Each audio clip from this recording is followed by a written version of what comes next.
저는 지금까지 패약질을 일삼은 망국의 원흉 반국가 세력을 반드시 척결하겠습니다. 정치활동 금지, 의료인 처단, 국회와 선관위의 군병력 투입. 위헌적인 계엄으로 온 국민이 혼란과 공포에 빠진 그날 밤 만세를 외친 사람이 있었습니다. 만세! 만세 한번 해요. 만세! 만세! 만세! 만만세! 그게요. 이후 자신의 장기인 장외 집회를 통해 계엄을 옹호하고 내란 우두머리 피의자가 된 윤석열 대통령 감싸기에 나섰습니다. 이번 비상계엄에 대해서 좀 옳은 선택이었다고 생각하시나요? 비상계엄요? 이번 비상계엄에 대해서. 비상계엄이 없었으면요, 대한민국이 북한은 넘어갔습니다. 윤 대통령 구속영장 실질 심사가 진행된 1월 18일 서울 서부지법 앞에선 국민 저항권 행사를 독려했습니다. 헌법 위의 권위 국민 저항권으로 우리는 맞짱뜨기로 했습니다. 오늘 안에 윤석열 대통령 석방됩니다. 이튿날 새벽 자행된 사상 초유의 사법부 침탈. 야 국민저항권이야. 밀어. 야 판사 나와. 부셔. 훼손된 헌정 질서를 회복하는 과정의 일환으로서 지금 수사가 이루어지고 탄핵 소추가 이루어지고 재판이 이루어지는 건 아니겠습니까? 따라서 이런 상황은 헌법의 침해나 파괴가 있어서 저항권 행사의 대상이 되는 상황이다. 이렇게 볼 수는 없습니다. 7층 판사실을 습격한 혐의로 구속된 이형석 씨. 명령 떨어지자 숨도 안 쉬고 쳐들어갑니다. 경찰 명령이 있는데요. 눈꽃만큼도 고민 안 해요. 총 맞아 뒤지던, 몽둥이를 맞아 뒤지던 간다고.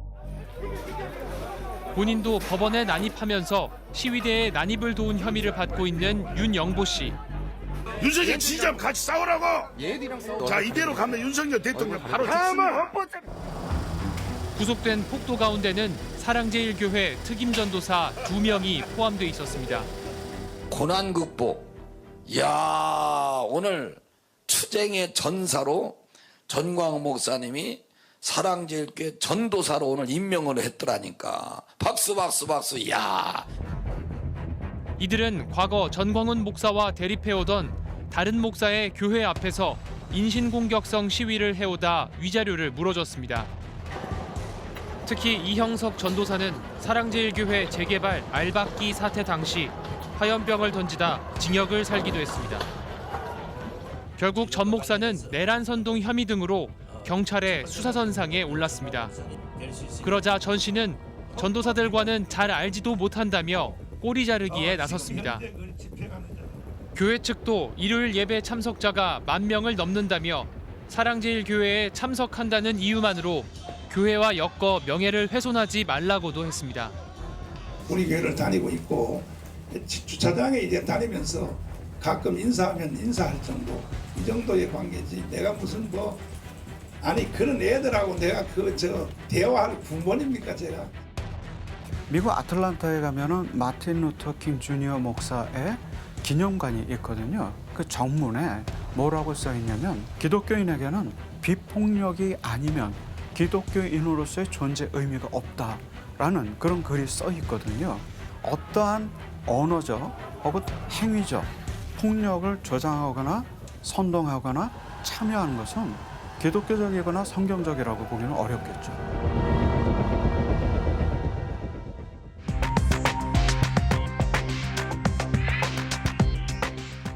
안녕하십니까, 이휘준입니다. 오늘 스트레이트는 먼저 12.3 계엄 내란 사태 이후 보수진영에서 무시무시한 속도로 정치적 지분을 확대하고 있는 전광훈 목사에 대해 취재했습니다. 신주명 기자가 나와 있습니다. 신 기자, 전 씨가 저렇게 인파를 동원하고 대규모 집회를 여는 자금원이 궁금할 수밖에 없습니다. 네, 전광훈 씨는 박근혜 전 대통령 탄핵 이후부터 꾸준히 집회를 열었는데요. 자신들을 대변할 곳을 찾던 극우 세력이 전 씨에게로 모이고 이 집회 자체가 다시 자금 조달 수단이 되는 구조를 만든 것으로 보입니다. 광화문 집회 현장을 찾아가 봤습니다. 일요일인 지난 2일 광화문 일대에서 사랑제일교회 주최로 열린 예배. 가문에 나가라 그러면 나가야 돼 안 나가야 돼? 성령이 왜 근심한 줄 알아요? 나라가 망했는데 너는 지금 집구석에 앉아서 뭐하냐 이거야. 두 손 들고 아멘. 2시간 가까이 이어진 전광훈 씨의 설교가 끝나자 인파 속에서 일어나는 사람들이 눈에 띕니다. 가슴엔 헌금 명찰을 달고 주머니를 들고 있습니다. 순식간에 채워진 헌금 주머니는 커다란 자루로 모여 어디론가 옮겨집니다. 현장의 전광판과 예배를 생중계하는 유튜브 화면에도 계좌번호와 자동 헌금 전화 ARS 번호가 노출되고 있었습니다. 정성껏 감사의 물을 드리고 또 유튜브 성도를 또 다 계좌번호로 감사의 물을 다 드리기를 바랍니다. 기부금법은 1,000만 원 이상의 금품을 모금할 때 행정안전부나 지자체 등 관계기관에 계획서를 등록하도록 하고 있습니다. 그러나 종교단체가 신도로부터 받는 금품, 즉 헌금은 기부금이 아니어서 이 조항을 적용받지 않습니다. 사랑제일교회 측이 예배라는 형식을 빌려 돈을 모으고 있다는 의심을 받아온 이유입니다. 수시로 헌금을 걷기 때문에 정신없어요. 무조건 그 집회 목적은 이제 정치적인 집회 목적을 띄어요. 그러면서 헌금 걷을 때는 교회 성격을 떠가 돈을 걷으니까 안 낼 수가 없는 거예요. 종교와 정치를 아우러가 사기를 치는 거죠. 하루 전인 토요일에 비슷한 장소에서 열린 탄핵 반대 집회 현장도 찾아가 봤습니다. 정식 예배가 아닌데도 헌금을 받는 모습이 목격됐습니다. 주변의 눈길을 피하려는 듯 광화문역 내부에서 헌금 자료를 들고 집회 참가자들을 맞이하고 있었습니다.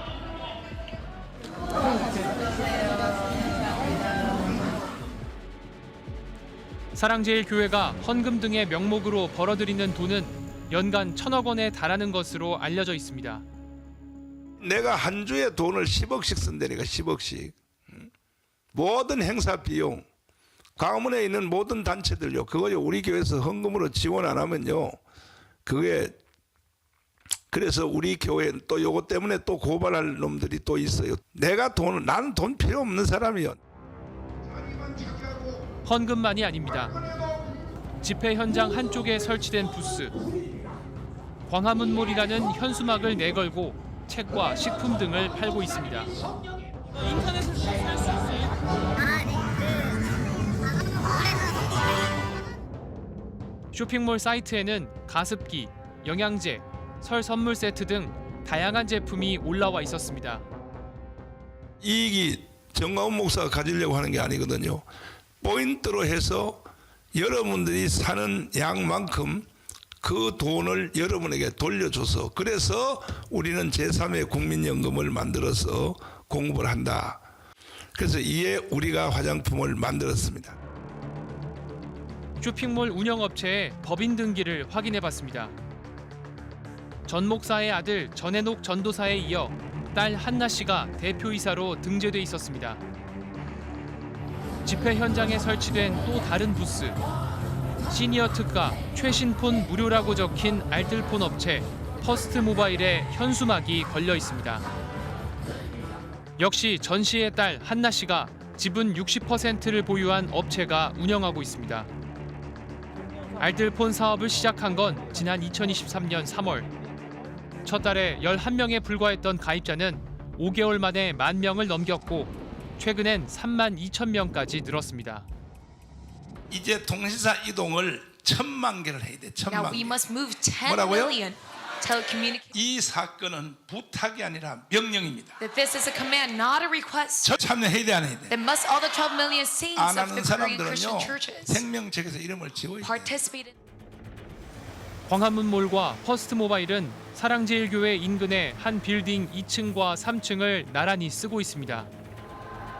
전광훈 씨의 기자회견장에서 전해녹 씨를 마주친 취재팀은 광화문몰의 운영 수익을 어디에 쓰고 있는지 물어보려 했지만 신도들에게 가로막혔습니다. 저희 전해녹 전도사님한테 뭘 하나 여쭤보고 싶어서 왔는데요.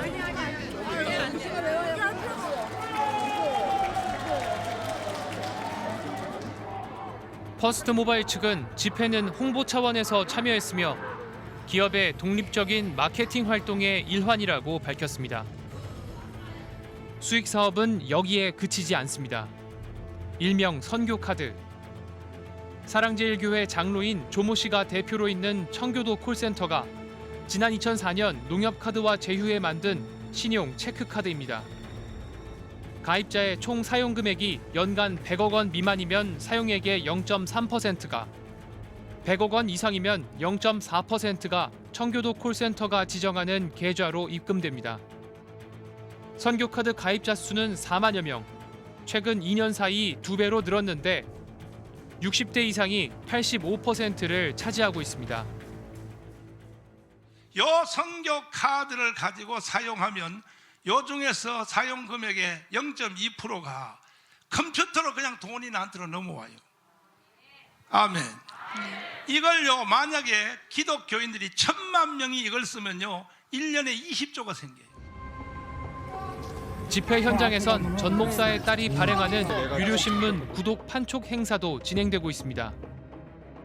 이런 수익 사업들은 모두 전 목사가 발표한 광화문 우파 7대 결의사항 참여 신청서에 명시돼 있습니다. 신문, 알뜰폰, 선교카드 등에 각각 500명씩을 유치하면 연금을 월 100만 원씩 지급하겠다고 사람들을 끌어모으고 있습니다.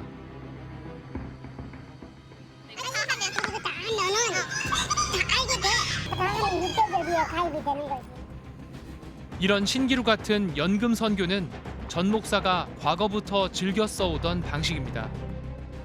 기독청을 짓는다 하고 난리가 났거든. 저도 기독교인이다 보니까 그 이제 이름을 남겨준다 하더라고요.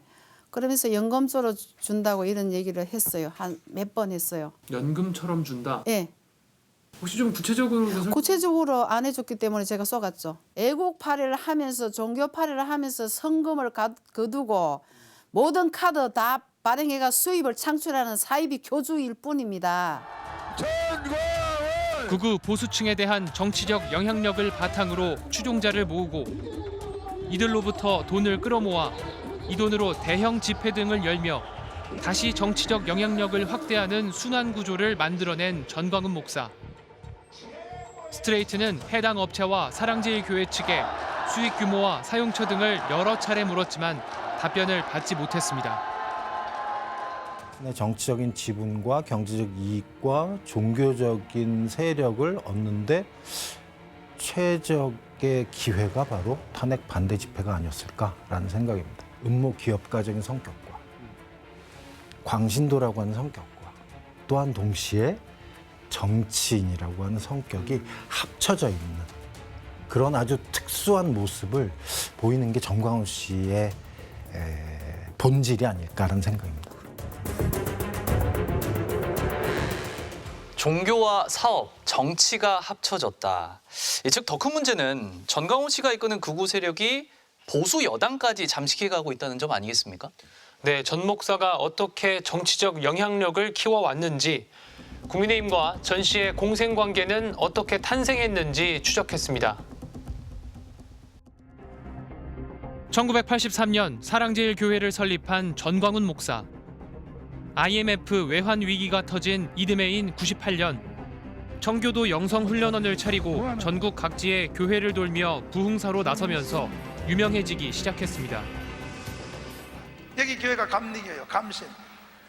감이나 따먹으라 이 녀석들아. 감이나 따먹으라. 참나 배꼽이 아프마는 소리 하겠네.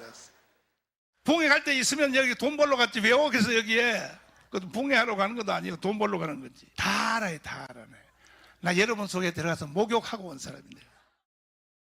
부흥사들 특징이 뭐냐? 쇼맨십이 강하고요. 그리고 언변이 탁월합니다. 그러면서 청중을 들었다 놨다 해요. 현실 정치에 직접 개입하기 시작한 건 17대 대선 무렵이었습니다. 아니 여기서 이명박 안정을 사람을 내가 생명 치러서 지금은 이듬해 총선에선 극우 개신교 정당을 만들어 아예 정치판에 뛰어들었습니다.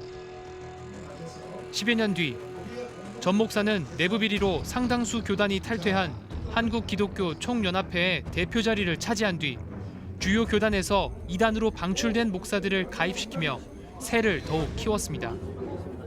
신학적으로, 교리적으로 봤을 때 이단이나 사이비 종교들이 본인들의 신분 세탁을 위해서 정치적인 면을 내세워서 그 집회에 참석하고 있고 그것을 정광훈 목사가 용인하고 있다고 한다면 그것은 교회적인 차원에서도 부적절하다고 볼 수 있지요.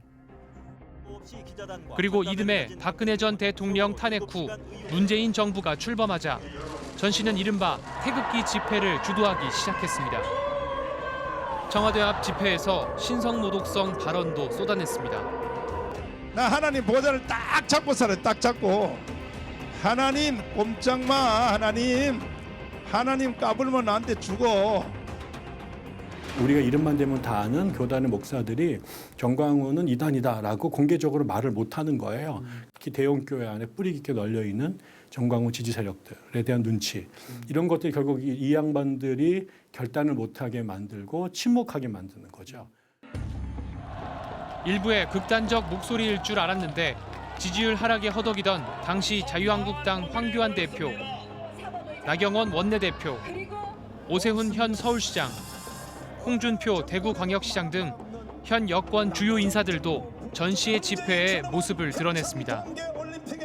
문재인은 헌정유린의 주목으로 파전한다. 최악의 대통령 문재인은 국민의 이름으로 파면한다.